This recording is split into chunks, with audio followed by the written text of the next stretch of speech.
นี่คือภาพนาเข่านาหวานนะพี่น้องเลยก็เจ้ามันนี่ผู้ข่าปาดคำผสมมาให้มานามาคอยให้คอยนาอันนี้คือภาพ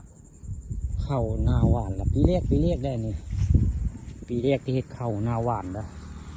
ที่หน้าข่าปาดคำผสมแล้วภาพบรรยากาศนาหวานมาให้เบิ่งในพี่น้องปีนี้บ่เคยเห็ดจะเครือได้นาหวานอันนี้ครั้งแรกนะที่เห็ดนาหวานนี่คือภาพนาหวานเลย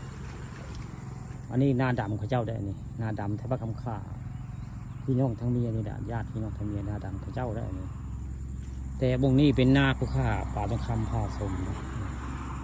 นี่ก็ภาพบรรยากาศนาหวานพี่น้องต้นลายจะได้นาหวานอันนี้ต้นลายพวก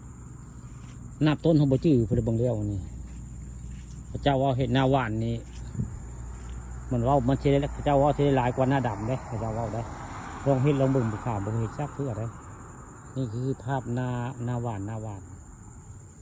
อยู่บริเวณทุ่งไร่ทุ่งนากึ่งกลางระหว่างโคกสากคำขาแล้วนี่ตอนเช้ามื้อนี้ผู้ข่าปลาคำผสมเอาภาพบรรยากาศ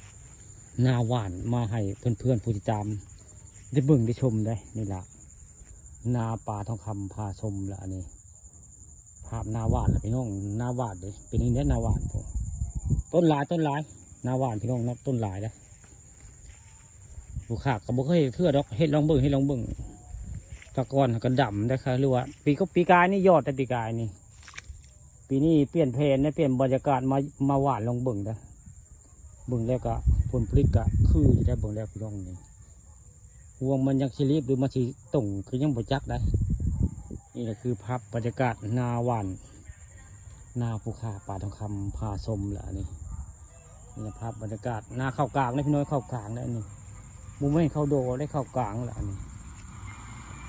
บริเวณทุ่งไร่ทุ่งนากึ่งกลางคำข่าพวกศาสตร์ตำบลตาลเส้นทางผาเด่นตะโงยได้หมดนี้วงเล่นไปทางพุทธคือไปตะโงยได้